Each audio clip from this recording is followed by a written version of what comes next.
dinámica que se da a nivel de las escuelas y que tienen que actualizarla todos los años. En cuanto a lo que son las direcciones y las matrículas, pues tienen que actualizarla todos los años. Así que todo esto se hizo.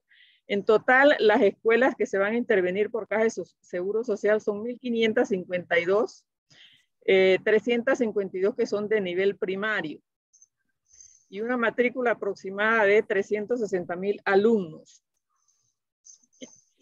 ¿Qué vacunas nosotros vamos a aplicar en estas jornadas? Tenemos la prioridad, que es la vacuna del COVID-19 pediátrica, que se tiene que aplicar, como les dije, en los menores de 11 años. Actualmente, cuando hice la presentación, teníamos un 4.5 de cobertura en este grupo. Ya para el día de ayer estábamos en 46% de cobertura con primeras dosis en el grupo de 5 a 11 años. También se van a estar aplicando la vacuna de TDAP, que es contra la difteria, la toferina y el tétano. Para el 2020, la cobertura que teníamos en este grupo de escolares es del 79.4% en ambos, en varones y niñas. Como sabemos, pues en el 2020 y 2021 no se llevó a cabo la vacunación escolar. Por eso se ha dado la baja en las coberturas. No se dio la vacunación escolar y tampoco se dio pues la afluencia de las madres con sus hijos a los centros escolares. La vacuna del virus del papiloma humano, las coberturas que teníamos para el 2020 fue de 83.7 con primeras dosis y un 69.6 con las segundas dosis. Eso en el 2020. Las coberturas del 2021 todavía no estaban disponibles, así que no pude traerlas del 2021, pero ya me las están consiguiendo para ver que se mantenían más o menos igual, porque tanto en el 20 como el 21 fue los efectos de la pandemia que nos estuvieron afectando. La vacuna del MMR, que es varicela, sarampión y rubiola, ahí se mantuvo en un 96.7 y la de la varicela con 91.4. La vacuna de la varicela, si bien es cierto, no se está aplicando hasta en el primer año, se ha extendido también su aplicación hasta los 8 años, o sea que se pueden estar aplicando ahora para aprovechar a aquellos niños que no se les aplicó. Y la vacuna de la influenza se mantuvo en el 2020 en un 81.5. Estas coberturas del 2020, como les dije, son similares al 2021 porque las condiciones que teníamos en el país pues eran similares. Entonces lo que buscamos ahora es que al aplicarse la vacuna del COVID-19 nosotros podamos también complementar con la aplicación de las otras vacunas. Ya se envió una circular previamente en donde se aclaró que se pueden administrar concomitantemente con la vacuna del COVID-19, la vacuna de la TDAP y la VPH, o sea, todas las vacunas se pueden administrar. Sin embargo, hay que brindar una buena orientación a los padres y también a los docentes porque existe mucho temor en administrarlas al mismo tiempo. Sin embargo, lo que hemos observado, por lo menos en la vacuna del COVID-19 en los niños, es que ha habido una mejor aceptación o menos efectos secundarios que en los adultos. Prácticamente no hemos tenido efectos en los niños, ellos la toleran mejor, inclusive cuando se les aplican esto simultáneamente. En cuanto a las estrategias que se utilizaron para la vacunación escolar y que se mantienen pues vigentes durante todo el mes porque va a ser hasta el 14 de abril, la vacunación, está el envío de la tarjeta de vacuna de los niños con la autorización escrita para su aplicación según corresponda con el esquema. Se hizo la coordinación con el Ministerio de Educación para que los maestros nos cooperaran con la información a los padres o la solicitud de las tarjetas de vacuna y también los permisos para autorizar la vacunación. En cuanto a esto del permiso, ha habido una serie de posiciones encontradas porque si bien es cierto ya la vacuna del COVID va a formar parte o forma parte del esquema de vacunación y para el esquema de vacunación no debería existir la necesidad de que el padre autorice, pero ahora por las situaciones actuales y evitarnos mayores problemas, se ha tomado la decisión pues de que el familiar nos autorice la vacunación. Así que por eso se les estaba enviando a nivel de las escuelas pues el cintillo, la nota porque hay de diferentes formas, unos le hicieron por una nota extensa, otros por un cintillo. Lo importante es que el padre nos autorice la vacunación del niño, tanto para la vacuna del COVID como para el resto de las vacunas. La vacuna contra el COVID-19 se administra con el consentimiento de los padres. Los niños serán vacunados y permanecerán en el post-vacuna bajo la vigilancia del personal de salud. En eso pues sí hemos tenido cuidado a nivel de la Caja de Seguro Social en todos los centros de vacunación de adultos y más de niños, pues que siempre esté presente un médico, ya sea pediatra o no necesariamente tiene que ser pediatra, para que apoye en caso tal de que se pueda presentar alguna situación. Se dispondrá pues de un médico en cada escuela para la atención de los niños y cualquier consulta que se amerite. No se vacunará ningún niño que no presente su tarjeta de vacuna. Esa es otra. Si no lleva la tarjeta de vacuna, lastimosamente no se le va a poder aplicar. Y los padres podrán acudir a las escuelas para estar presentes durante la vacunación de sus hijos. Algunos prefieren estar ellos y si no están, pues no dan la autorización. Todo eso se ha respetado con el objetivo pues de al final lograr que la vacunación, que es lo que realmente nosotros queremos. Aquí nada más explicando las vacunas que se estarán aplicando, como dijimos, la triple viral, la MMR, sarampión, rubiola, que también al revisar las tarjetas de vacunas tenemos que verificar si el niño no ha recibido las dosis correspondientes, hay que aplicárselas porque sabemos pues la gravedad que produce, por ejemplo, un sarampión.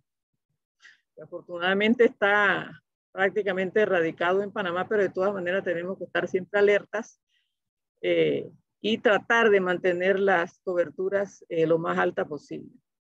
La de la varicela, que como les dije, se abrió el rango para aplicar hasta los 8 años a todos aquellos que no la tengan.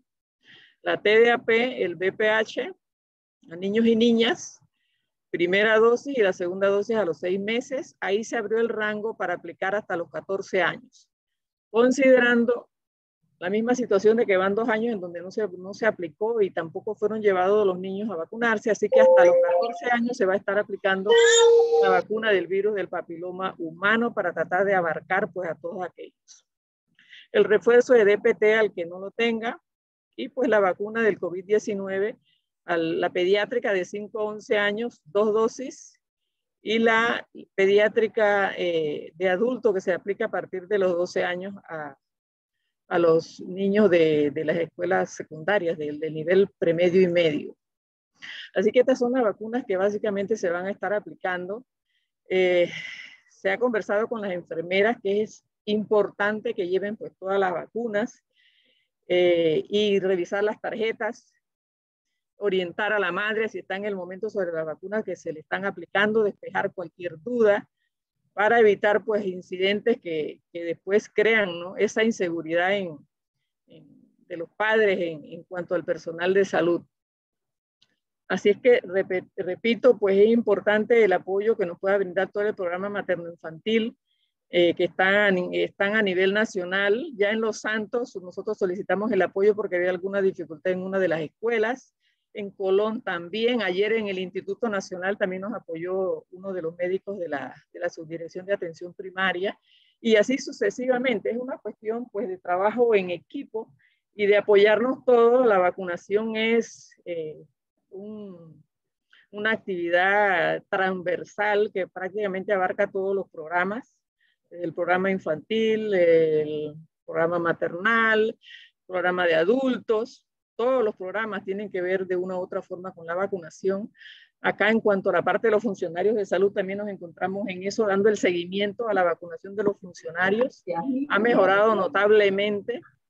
Inclusive ya estamos alrededor del 80% en terceras dosis, pero todavía pues nos falta, y eso es algo continuo, porque como saben, la persona a veces no se decide a aplicarse la tercera dosis a los 3 meses, sino que espera al 4º mes, otra tiene 6 meses, y así sucesivamente cada quien pues va tomando su decisión de cuándo se aplica la vacuna. Por ahora estamos en las 3 dosis, en el personal, en las personas mayores de 16 años, pero ya se rumora de una 4ª dosis, así que todavía no hay nada en concreto sobre eso. Pero estamos pues alerta de acuerdo al comportamiento del virus y la incidencia de casos que se estén dando. Esto es una situación todavía incierta, no se tiene la última palabra con claridad de hasta dónde vamos a llegar. Con esto de la pandemia se habla de que inclusive este año que viene, 2022, vendrá una vacuna única o una dosis única sobre la vacuna. Pero necesitamos completar los esquemas de los que están, pues todavía le falta alguna dosis. Y ahora las escuelas, pues esta es una primera ronda que se está haciendo, después hay que regresar al mes a aplicar las segundas dosis al grupo de 5 a 11 años. Así es que esto es básicamente lo que tenemos de la vacunación escolar. Nosotros nos encontramos monitoreando todos los días las instalaciones con las enfermeras del país para ver cómo avanza la vacunación. Sí se han dado dificultades, como ya les repito, de falta de coordinación, los padres no quieren enviar la tarjeta, sino que quieren ir ellos, y entonces todo eso hay que coordinarlo bien porque tampoco tenemos personal suficiente como para estar viendo 1, 2 y 3 veces adicionales a las escuelas. Hay que tratar de aprovechar. Hablamos ahorita, yo hablaba con una directora de una escuela que la enfermera no puede estar yendo a grupitos de 5, de 10, sino que hay que organizarlo de tal manera que ella pueda ir máximo 2 o 3 veces, porque no puede estar yendo tantas veces. Así es que es una situación bien compleja, difícil, pero estamos avanzando. Muchísimas gracias, licenciada, y también por la información que despeja muchas dudas, sin duda. Yo quiero rescatar algo que usted mencionó y que he visto que es una de las preguntas más de cajón, como dice uno. ¿Se puede colocar la vacuna COVID en niños y además ponerle la TDAP y la VPH que le hace falta? Claro que sí. O sea, eso no es porque Exacto. En algún momento puede haber surgido la dificultad o duda basado en el tema de que en la embarazada, cuando empezamos hace mucho tiempo, no se ponía otra vacuna hasta 15 días después, creo que fue, y quizás de allí se quedó esa conducta que hace dudar. No es así. Como bien menciona la licenciada, no hemos tenido grandes reportes en población pediátrica y al final hay que aprovechar esa gran oportunidad de poder actualizar el esquema de vacunas que se ha quedado rezagado por las múltiples razones que la licenciada nos manifestó. Así que le agradecemos ese apoyo, le agradecemos el respaldo que le puedan dar a la encargada del PAI en diferentes escuelas para proporcionar información de forma tal que cuando ya esa mamá o niño, porque en algunos lugares entendemos que sí están diciendo que acudan los acudientes, en otros lugares no, solamente la hoja firmada o autorización, en donde se pida la información, ustedes también puedan ayudar al equipo del PAI de forma tal que el equipo del PAI se destine a la colocación de vacunas y quizás no estar en este intercambio de información que a veces es necesario antes de aplicar las diferentes dosis. Así que le agradecemos ese acompañamiento que nos ha dado en la reunión de hoy, licenciada de León. Sabemos que tiene muchos compromisos, así que gracias por habernos acompañado y sé que esta información va a ser de utilidad para todo el equipo nacional. Así que muchas gracias. Gracias a usted, doctor. Gracias a usted, doctor, por la oportunidad. Para ir cerrando ya, que hoy tuvimos... Gracias, mis Antonia. Gracias, Nati. Sí, una tarea bastante pesadita. Vamos entonces con la presentación de hoy, que es de tamizaje materno. Me dicen cuando estén viéndola. A ver, voy para acá. Denme un segundito.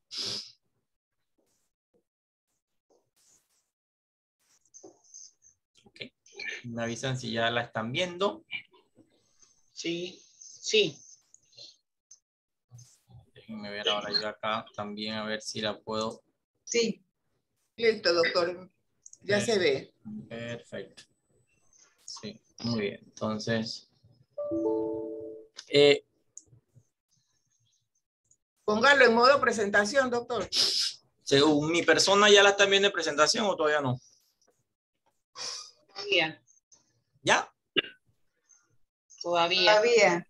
Ok, voy de nuevo. Todavía, doctor. Bueno, creo que ahora sí. Perfecto.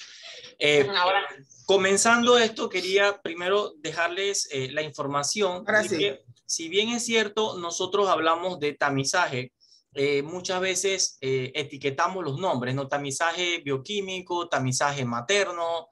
Al final, lo correcto es hablar quizás de tamizaje y mencionar el trimestre en el cual lo aplicamos. Porque como van a ver ahorita, como les presento, al final tamizaje es la búsqueda de algo. Y esa búsqueda de algo se puede hacer desde buscándolo solo, preguntándole antecedentes al paciente, o buscándolo aplicando pruebas en sangre, aplicando medidas antropométricas, aplicando ultrasonidos. Entonces, al final, tamizaje, vamos a hacer todas estas herramientas y quizás no sea del todo correcto hablar de bioquímico cuando ya sabemos que el del primer trimestre involucra muchas cosas, que es lo que vamos a pasar a describirle en este momento. Dice que dejamos de temer aquello que se ha aprendido a entender. Y de eso es que se trata, de cada día ir entendiendo los diferentes recursos que nosotros tenemos de parte de la ciencia, de parte de los tecnólogos, de parte de todo el campo científico que nos permita poder interpretar de mejor manera algunos aspectos propios para nuestras pacientes. En ese sentido, yo sé que todos estamos muy relacionados con lo que son los marcadores bioquímicos, porque son una herramienta muy importante y probablemente estemos más relacionados con los biomarcadores bioquímicos del segundo trimestre, porque son los que la Caja de Seguro Social ha ofertado de hace muchísimas décadas. Entonces, eso hace que estemos más relacionados con los marcadores bioquímicos, pero para mí es importante que ustedes sepan que ya nosotros estamos aplicando biomarcadores del primer trimestre. Y la institución está haciendo beta-HCG libre y está haciendo PAPA. Solo que todavía no hemos ido a hacerlo de la forma recomendada, que es que así como el tamizaje bioquímico del segundo trimestre se lo aplicamos a toda la población, porque la prueba de tamizaje es eso, es universal, la de primer trimestre todavía no hemos ido a aplicarla a toda la población. No sé qué tan lejos estemos de eso y actualmente lo hacemos a nivel metropolitano en la clínica de alto riesgo del complejo hospitalario metropolitano, que tiene ahora instalaciones en la Policlínica Manuel Ferrer Valdés y en el Hospital Irma Lourdes de San Etato. Entonces, en ese circuito es que estamos haciendo esas pruebas. ¿Y por qué se usan las pruebas bioquímicas? Porque mejoran la sensibilidad de captación. Por ejemplo, nosotros sabemos que para trisomía 21 se eleva mucho la beta-HCG libre y la PAPA disminuye. Entonces, ese patrón es bastante característico del síndrome de Down, que ayer estaban haciendo un evento de conmemoración, como ocurre para darle ese otro tip. Recuerden que estas son trisomías, por ende se celebran en marzo porque es el tercer mes. Entonces son 3 cromosomas. Y dependiendo del síndrome, asimismo lo conmemoramos en el mes de marzo. Ayer 21 porque era síndrome de Down y como es el de más prevalencia probablemente es el que hace más bulla, pero este mes el 18 también se conmemoró el de los niños de síndrome de Edwards, que todos sabemos que mueren bastante temprano y por eso no hay vivos grandes, y el 13 de marzo que es el síndrome de Patot, que es la otra trisomía que se tiene. Entonces, ellos tienen sus patrones característicos y en la 18 y 13 ven que la beta-HCG libre baja bastante. Y acá también tenemos otras triploidías que son mosaicismos, en las cuales hay que tener cuidado porque muchas veces puede parecer que ustedes tienen una beta-HCG libre muy elevada, pero resulta ser que la translucencia nucal está bien, que el feto tiene hueso nasal y uno dice, conchale, esto no parece Down, pero ante múltiplo de la mediana tan elevado de beta-HCG libre, hay que sospechar también de triploidías o de mosaicismo o algunas alteraciones también de la placenta. Hablando de historia, y por eso es importante decir dónde estamos parados, porque hay muchísimos conceptos que todavía prevalecen, pero es por su arraigo dentro de la sociedad, digo yo, en cuanto a sociedad científica, ginecológica, obstétrica. Desde 1970 se realiza amniocentesia a mujeres mayores de 35 años. Ese era el estándar. Por eso es que todavía hoy prevalece ese concepto, porque eso fue una de las primeras medidas de tamizaje que se realizó a nivel mundial. Fíjense que hasta los 80, entonces comenzamos a hacer alfa-fetoproteína en mayores de 35 años, buscando defectos del tubo neural. En el 85 es que comenzamos con el tamizaje prenatal usando ya lo que hoy conocemos, que es la beta-HCG libre, el estriol libre. Incluimos a la edad también como factor de tamizaje y la alfa-feto. En el 90 es que comienza el ultrasonido entonces a mejorar esa gran sensibilidad porque ya empezamos a incluir la translucencia nucal, ¿verdad? Y en el 92 entonces anexamos la PAPA, que no la conocíamos antes, y entonces vamos mejorando esa sensibilidad. Y fíjense que desde el 93 ya a nivel del mundo está reconocido el tamizaje integral del primer trimestre, que es utilizando las medidas sonográficas, la PAPA, la HCG. Digamos que institucionalmente nosotros pudimos empezar a hacer esto acá en Panamá en el año 2015 probablemente. Pero es algo que está en 1993. Y yo sé que algunos me dirán, no, pero si yo hago eso, sí, a nivel privado, muy probablemente, pero a nivel institucional, yo también lo hacía, sí, probablemente el ultrasonido, pero poder integrar el ultrasonido con los resultados bioquímicos del primer trimestre fue algo que la Caja de Seguro Social pudo comenzar a hacer aproximadamente 2014-2015. Entonces, obviamente, como les decía, desde el 90 ya nosotros estamos hablando de que nosotros podemos ver el hueso nasal como un marcador bastante fuerte para la presencia o no del síndrome de Down, la translucencia nucal, los defectos del tubo neural, porque inclusive muchas personas, a pesar de que el alfa-feto proteína fue uno de los primeros biomarcadores que se utilizó en las pruebas de tamizaje, cada vez la usamos menos. Y yo digo, claro, la usamos menos porque ahora nuestros ultrasonidos tienen tanta capacidad de resolución que nosotros podemos ver defecto del tubo neural desde el primer trimestre por ultrasonido. Entonces quizás ya cada vez cae más en desuso la alfa-fetoproteína. Pero vamos, el que no tiene un equipo de ultrasonido tan sofisticado para poder ver bien la columna, la alfa-fetoproteína le seguirá siendo de mucha utilidad. Entonces, todo es importante verlo dependiendo del campo en el que estemos y tratar de ver si un concepto es aplicable o no, más que pensar que esté en desuso o no. Lo que para mí puede estar en desuso aquí en la ciudad de Panamá probablemente sea la única herramienta que tengamos en Almirante. Entonces, esas son las cositas por las cuales tenemos que ir evaluando nuestro entorno para saber qué ofertar. Como les decía, al incluir ya la alfa-feto y la inhibina y el estriol, acá entonces quizás es el tamizaje al cual más estamos relacionados, que es el que hacemos en el segundo trimestre y que algunos le llamamos materno, y que aparte de la parte en sangre, solamente toma en cuenta la edad de la mujer y la edad gestacional.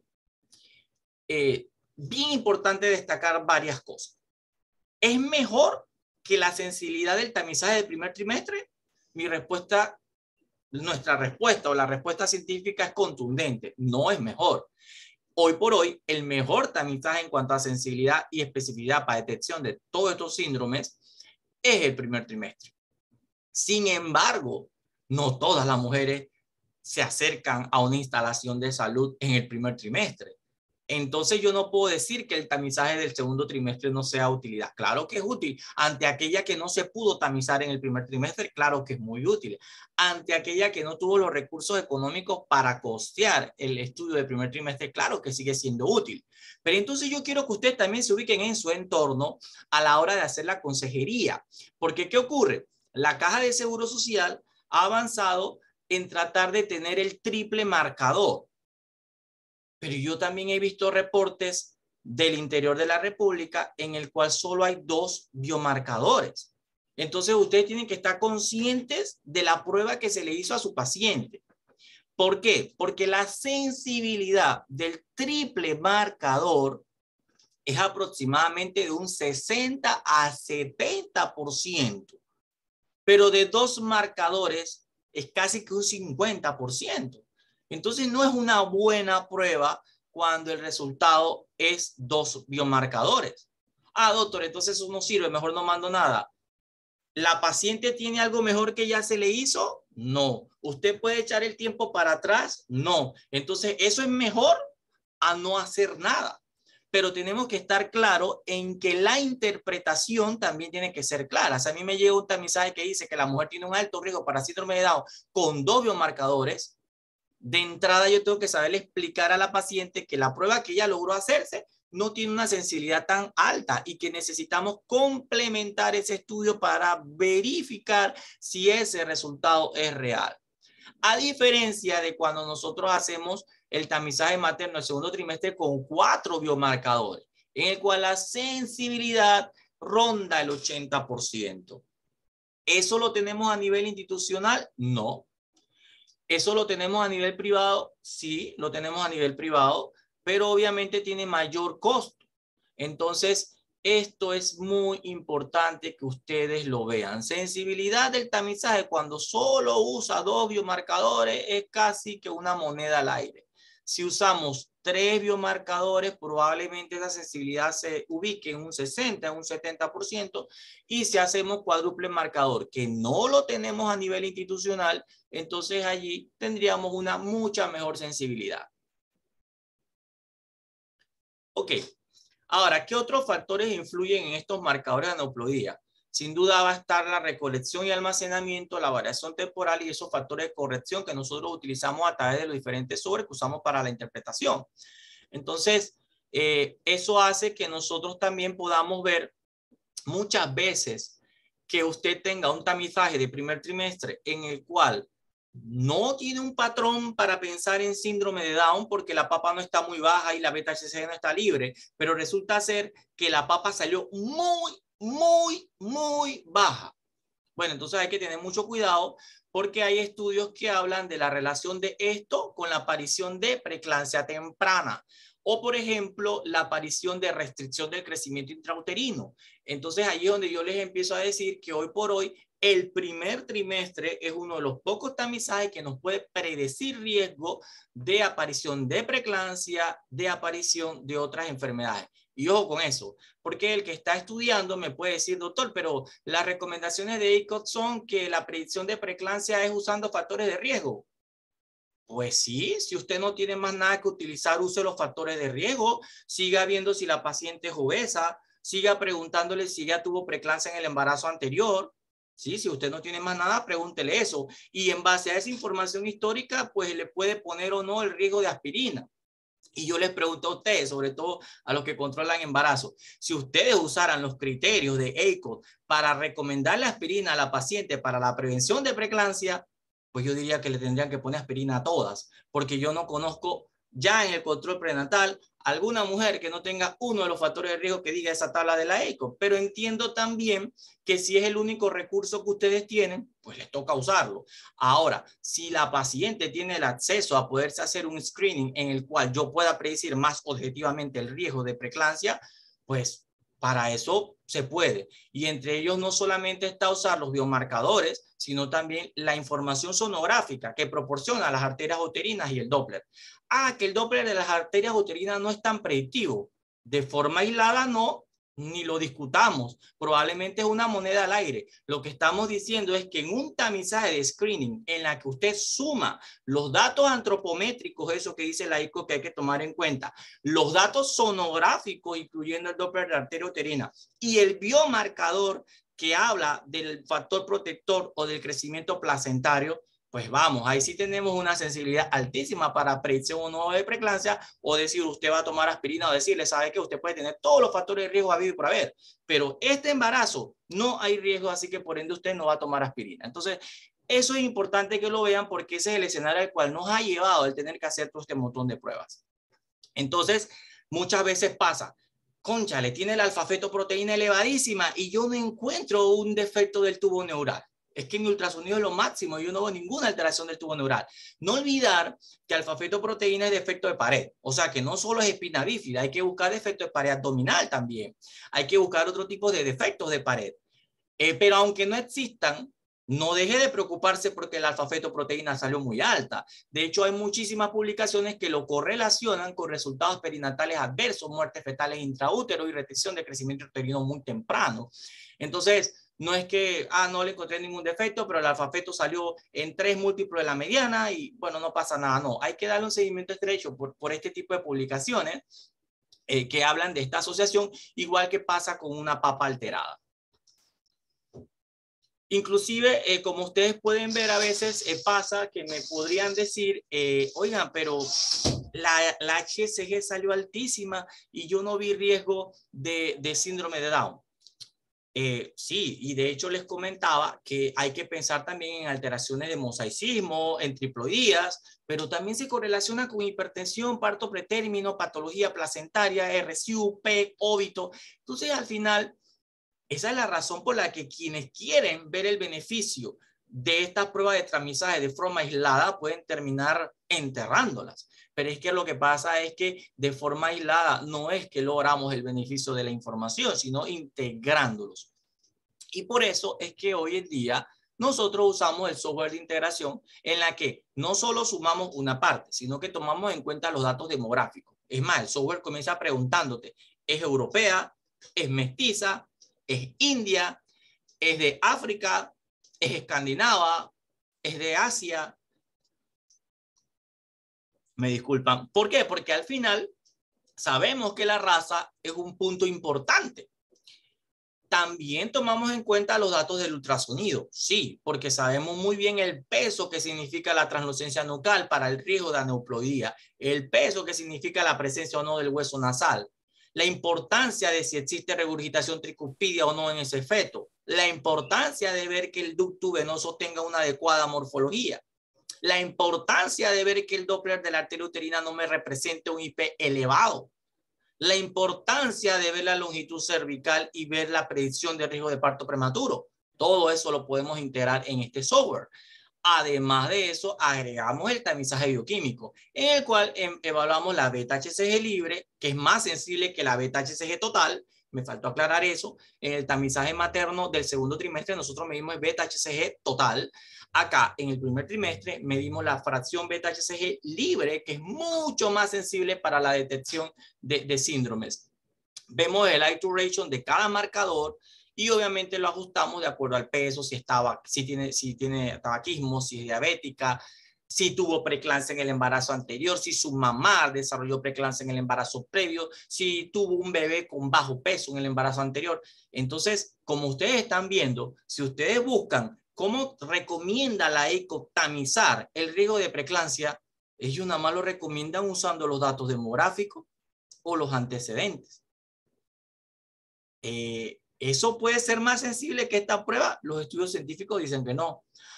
Ahora si usted quiere que nos sentemos a analizar costo-beneficio, ya eso es otra historia. Yo puedo asumir que a lo mejor la ECO sigue recomendando eso porque como también tiene que hacer recomendaciones que sean universales para que sea un tamizaje, es quizás lo más costo efectivo, lo pongo entre comillas, porque como digo yo, más caro que una paciente preeclántica en la UCI hospitalizada por 3-4 meses y que le nazca un prematuro de 28 semanas, que se la pase también 1 o 2 meses más en la UCI de neo, la verdad es que yo prefiero mejor hacerle este tamizaje, aunque parezca caro de entrada. Entonces, al final, en este software integrado, nosotros tomamos en cuenta la edad materna, el factor bioquímico y también el ultrasonido. Quería comentarles también que nosotros tenemos todas estas tablas ajustadas por la edad y por eso es que además tomamos en cuenta la edad gestacional en la que se hace el tamizaje para poder restablecer los live height to ratio o la intención a tratar a veces o también para ver lo que es el valor predictivo. Entonces todas estas tablas están establecidas y por eso es que en base a esas medidas no podemos pasarnos del tiempo, que ese es un factor muy importante. Primer trimestre yo solamente lo puedo hacer desde, si lo quiere ver a las semanas de edad gestacional, desde 11 semanas 6 días hasta las 13 semanas con 6 días. Pero si quiere ser más exacto, entonces tome en cuenta el CRL o la longitud craneonalga, desde 45 hasta 84 milímetros. Más de eso, no se puede, no porque yo no quiera. Lo que pasa es que los estudios no incluyeron cortes más grandes de esas edades gestacionales ni menores. Fuera de que menos de 45 milímetros ya son muy pocos los datos que yo puedo precisar por el ultrasonido. Entonces, esta es la edad adecuada para poder hacer el tamizaje. Lo otro importante es que la prueba bioquímica se puede hacer mucho antes del día del ultrasonido. Inclusive las muestras se pueden ir tomando desde las 10 semanas de embarazo. Lo que no se puede hacer es tomarla después de que usted hace el ultrasonido para poder hacer entonces la integración de los datos de resultados. La translucencia nucal, como le dije, es muy importante.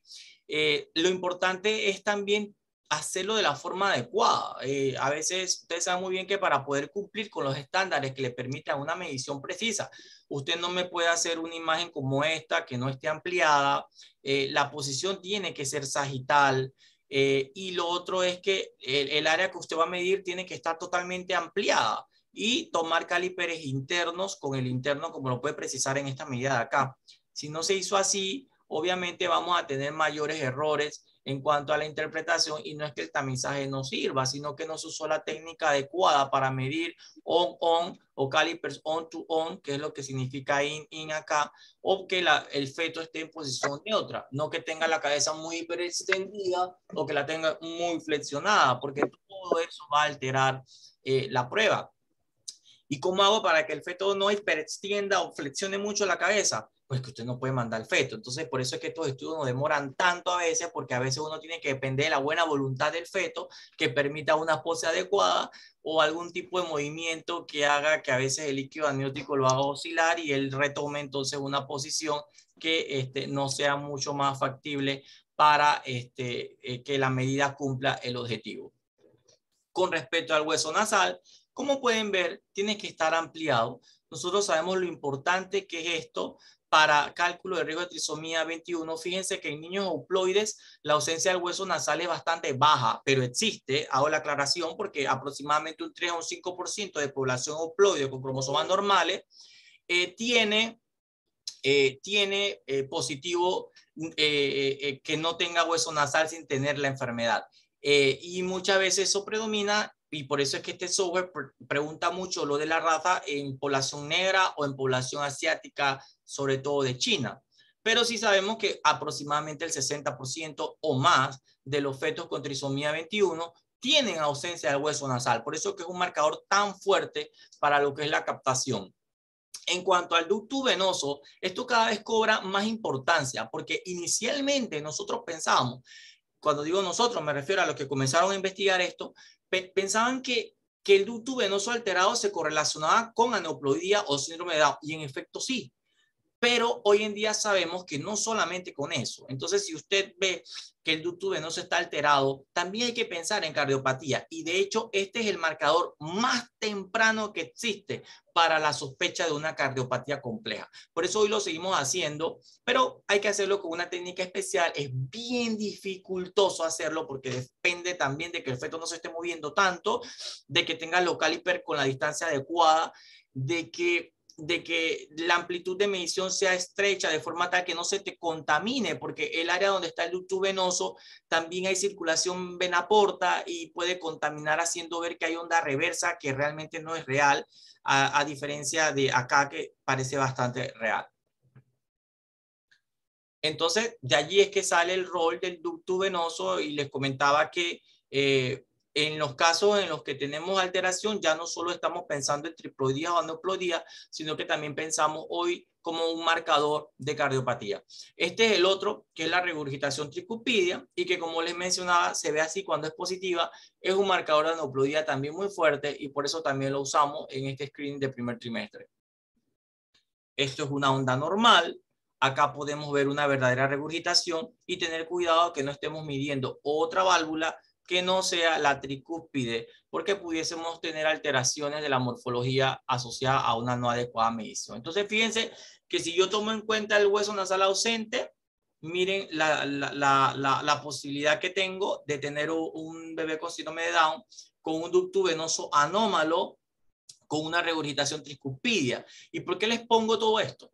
Porque hoy en día, a pesar de que hay algunos tamizajes que solamente usan la translucencia nucal, que es el más importante, imagínense qué pasa cuando usted en el mismo software suma el hueso nasal, suma el ducto venoso y suma la regurgitación tricúspidea. Usted mejora la sensibilidad todavía de los datos de ultrasonido que requiere para poder hacer un tamizaje mucho más exacto. Esta es una toma perfecta. Ojalá de entrada la pudiéramos hacer siempre así, en la que el bebé pues tiene una posición neutra. ¿Cómo sé que tiene una posición neutra? Porque si ustedes se fijan aquí, el mentón no está pegado al tórax. ¿Qué pasa? Si el bebé pega la quijada del tórax, la translucencia nucal se disminuye, y probablemente yo esté midiendo una translucencia nucal normal, pero es por la posición del feto. Y viceversa, si él hiperextiende un poco el cuello, ¿qué pasa? La translucencia puede ser más grande de lo que realmente es, haciéndome sospechar de una probabilidad de Down que no es real. Simplemente estás midiéndolo mal porque el bebé no está en posición neutra. Tratar de que sea medio sagital en el cual no se vea el maxilar o la palatina del feto. Aquí lo puedo ver clarito porque no se observa. Acá se puede ver esta toma preciosa, como se debe ver el hueso nasal, que está el cartílago del nasal. Aquí está la piel, qué belleza esta piel. Y detrás de la piel podemos ver si está presente o no el hueso nasal, como se ve aquí claramente. Muchas veces cometemos el error de la piel, interpretarla como si fuera el hueso nasal. Entonces, por eso es que tiene que tener esta toma así de perfecta. Aquí se ve el diencéfalo muy bien. Y acá podemos ver que la medición es del borde interno al borde interno para tener la correcta translucencia nucal.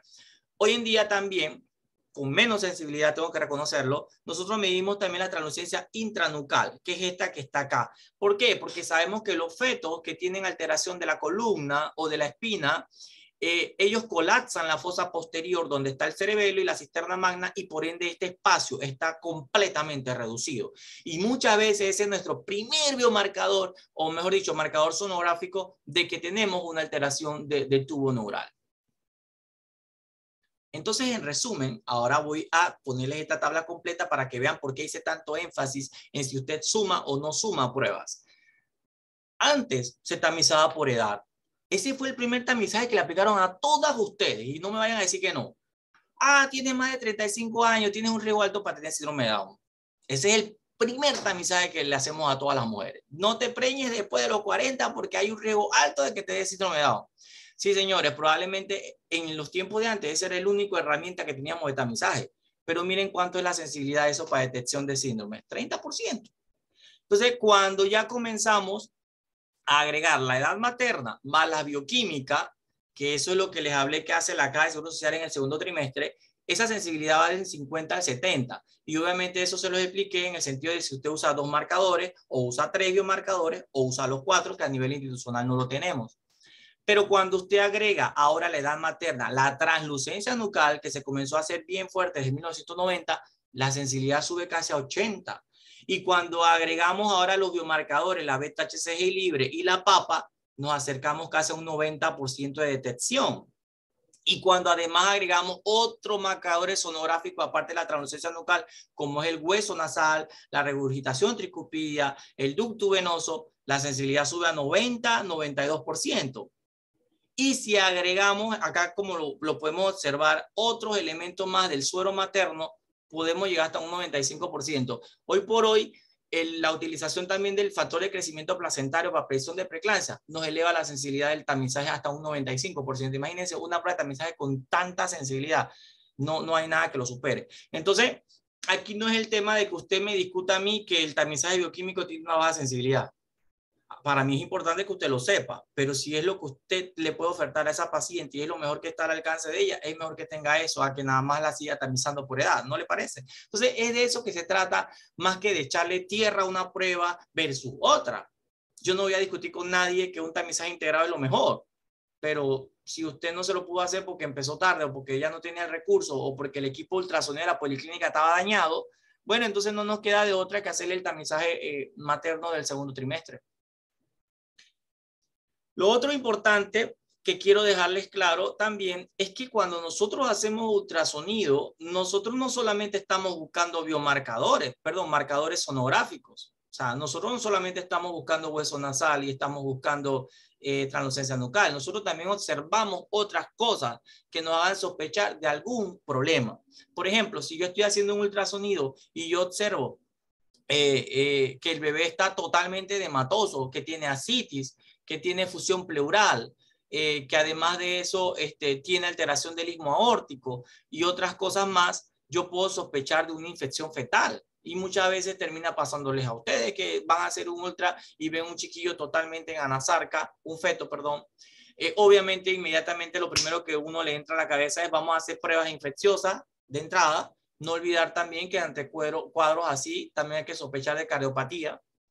Entonces es importante que no olvidemos que el ultrasonido nos permite hacer mucha más pesquisa. Además de eso también tenemos la pesquisa para restricción del crecimiento intrauterino, que no olviden que casi un 30% está asociado a trastorno hipertensivo del embarazo, pero no se olviden del otro porcentaje que va asociado a infecciones o el otro porcentaje que va asociado a síndromes genéticos que no fueron diagnosticados oportunamente por la razón que usted quiera. No vamos a discutir ese punto. Entonces, También no olvidarnos que el tamizaje, como les decía yo, no son solo los que he comenzado o me la he pasado toda la distancia hablando, sino también las pruebas serológicas que ustedes mandan de otras pruebas, del punto de vista de citomegalovirus, que en algún momento me podrán decir que no está de estándar, pero que sí se realiza, porque sabemos que hay una incidencia de infección congénita que cada vez es más baja, pero que nos permite estar buscando, porque al final ustedes todos saben que el citomegalovirus se puede asociar a afección sensorineural, visual y también a retraso, bueno, retraso mental. Entonces es importante tener estos resultados también en perspectiva, porque nosotros también por sonograma podemos sospechar. Si usted tiene una prueba positiva, tiene datos de infección activa, y yo por ultrasonido, además de eso, me doy cuenta que el bebé tiene una vasodilatación terrible a nivel cerebral, con un índice de pulsatilidad muy amplio. Entonces yo digo, cónchale, otro elemento más para seguir sospechando de que este bebé tiene una infección activa por citomegalovirus. Entonces, todas estas herramientas nos permiten ir complementando la información para tener una sospecha. O, por ejemplo, si usted tiene pruebas de toxoplasmosis positivas y yo en el ultrasonido evidencio que hay una calcificación intracraneal clara, que el bebé tiene ventriculomegalia. Gracias a Dios no he visto ninguna actualmente, pero una corioretinitis en el cual yo puedo ver la lente o el cristalino totalmente opacificado. Entonces yo digo, no, doctora Dengo, no se preocupe, yo creo que ese resultado que usted tiene sí es real, porque el tema es que el ultrasonido me está apuntando también en esa misma dirección. Y entonces al final, claro que por ultrasonido nosotros tenemos sospecha de infecciones virales. De forma general, pero también tratamos de estratificarla porque sabemos que hay algunos datos sonográficos que predominan más en un virus que sobre el otro. Por ejemplo, hay sin duda que uno de los virus que más hidrox nos produce a nosotros es el parvovirus.